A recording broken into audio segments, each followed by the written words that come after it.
هذه الحملة الشعبية للتضامن معي طبعا هي بالنسبة لي أنا وسام بالنسبة لي وشيء لا يمكن أن أقدره بكمال لأنك كإنسان في تلك المرحلة الصعبة جدا التي مرت خاصة في المساندة التي وجدتها من المغاربة، ماذا تقول عن المغاربة وعن المساندة التي وجدتها من المغاربة؟ الحمد لله. أنا كما قلت في الحفل أو كما قلت سابقا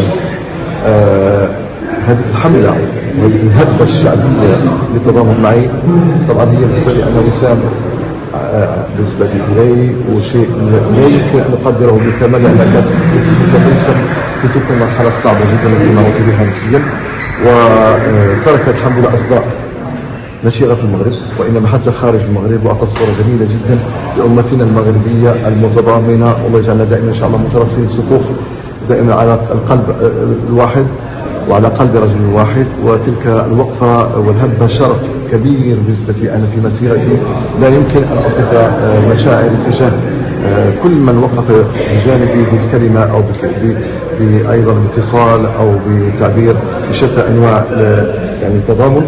فشكرا لكل من كانت له وقفة تضامنية معي ومساندة في تلك الظروف. شكرا جزيلا، الله يبارك فيك.